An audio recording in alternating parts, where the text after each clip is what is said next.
Any moment here, we're going to Trey Yingst, our Fox News correspondent who's on the ground in Tel Aviv. It looks like right now. Trey Yingst, live from Tel Aviv with more. Trey. Yeah, absolutely. We just got new alerts from Israel's Home Front Command that Iran has launched a new ballistic missile attack against central Israel.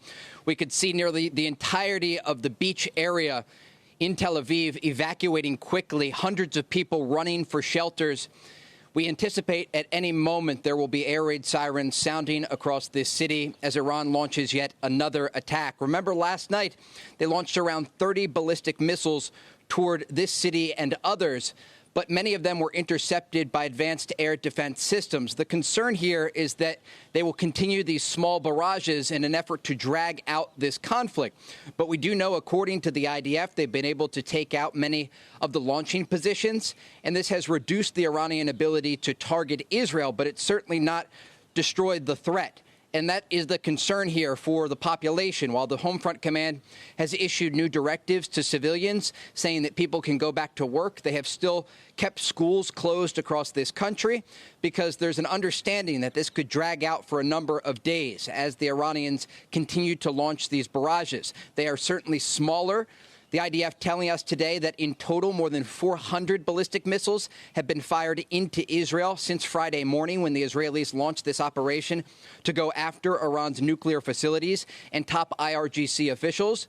And a source that I spoke with earlier on the phone today said they will continue to, in their words, hunt down the military leadership of Iran that is responsible for launching these missile barrages into this country. But again, the latest information that we have right now, any moment we expect sirens to sound across the central part of Israel amid incoming Iranian ballistic missiles. Guys? Trey, as we've been watching you there on the ground in real time suffer under these barrages, my question is, you've mentioned that they've gotten smaller. Talk to us about the durations and talk to us about the element of viscerality as you've been experiencing them. Do they feel smaller or does it feel equally terrifying each time? Trey. Each time we can see Israel's advanced air defense systems working to shoot down the incoming fire, but oftentimes the missiles will slip past the air defense systems that are both belonging to Israel and the United States. They're deployed at different areas to try and protect major population centers like Tel Aviv. And when they try to shoot them down, oftentimes the Iranians will use drones at the same time so that the attacks are coming from different areas in an effort to overwhelm the missile defense systems. And when they do that and they actually slip past and slam into these population centers, it can be incredibly dangerous for the population.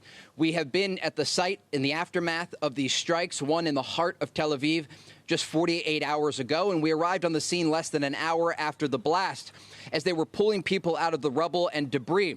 I spoke with a woman that I know in Tel Aviv, and she described her experience being trapped inside of a bomb shelter when the front part of her building collapsed. And rescue workers ultimately got to these people who were safe because they were in a bomb shelter. But others that we spoke to on the scene after that explosion in the middle of the night, they were wounded, and some of them still in shock, their ears ringing. At another site that we went to just south of here, there were rescue workers digging through the debris and the rubble. And the scene, I think, painted a representative picture of what this has been like for the population. At one location, an apartment building was hit with an Iranian ballistic missile. And when we arrived, we saw a man who was wounded, but he was wearing a hospital gown. And he was waiting for his father. Right now, we're getting the incoming fire as we speak. You can hear the air raid sirens that are sounding across central Israel.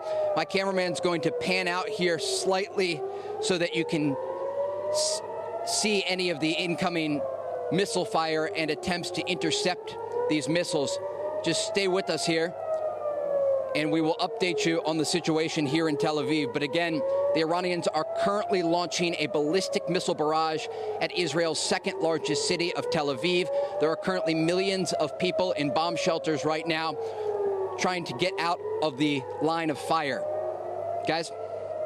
Trey, stay safe first and foremost. We're going to just take a moment right now to listen to those sirens.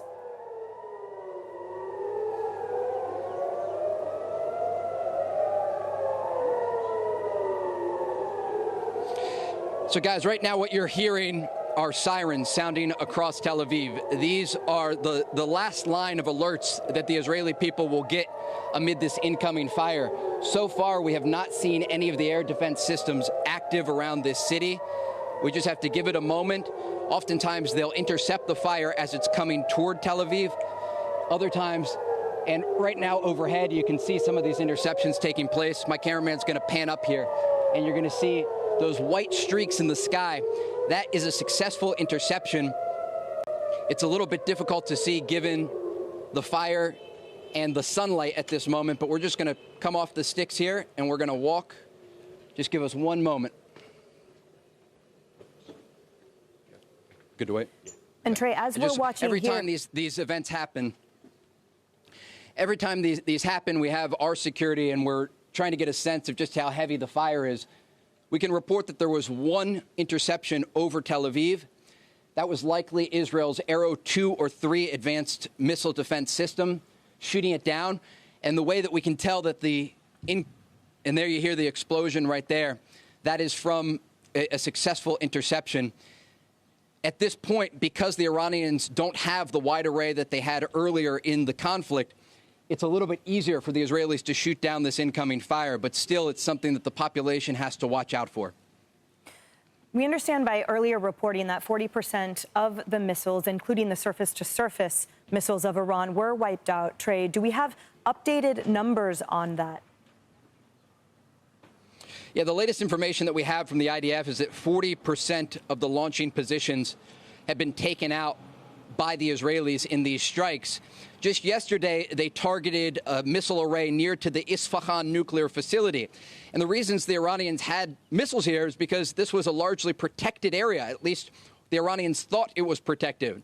But I spoke yesterday with an Israeli fighter jet pilot, and he said, look, we now have control over much of the skies of Iran, including the Iranian capital of Tehran.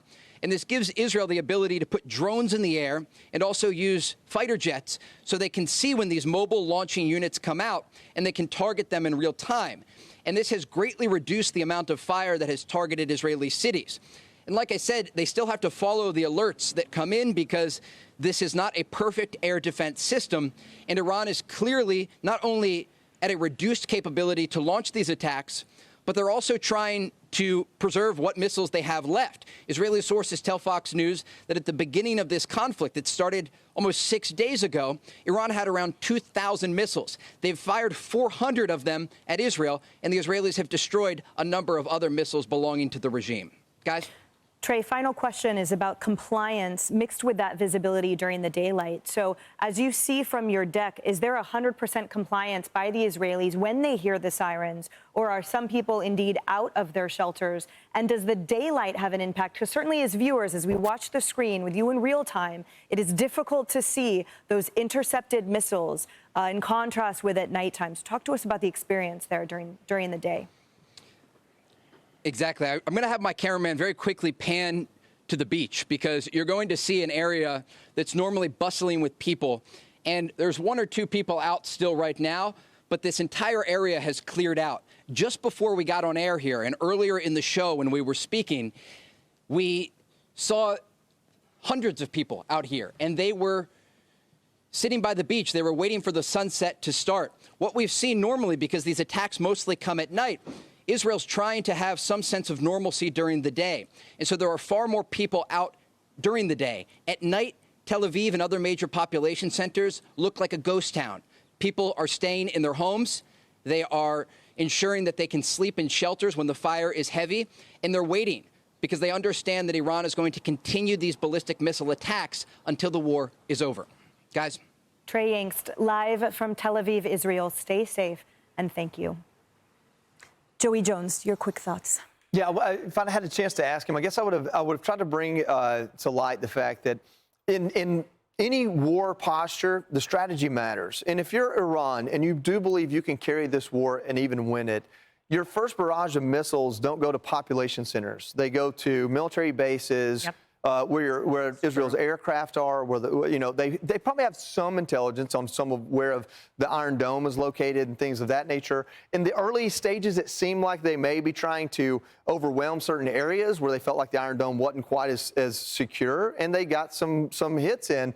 But if this is what they're doing now, they're attacking population centers basically to get a national or an international attention, then that shows me that maybe they don't have the capabilities that even we feared they do. Yeah, and they're also trying to break the emotional resolve of the people on the ground. And that citizenry, put them in such a position that they would beg for just stop the war. But if Gaza proved anything, and the taking of hostages, some of whom have still not been released, so those families can have closure, if that was any information for us, it's that the Israeli people are resilient as heck. Yeah. Hey everyone, I'm Emily Campagno. Catch me and my co-hosts Harris Faulkner and Kaylee McEnany on Outnumbered every weekday at 12 p.m. Eastern, or set your DVR. Also, don't forget to subscribe to the Fox News YouTube page for daily highlights.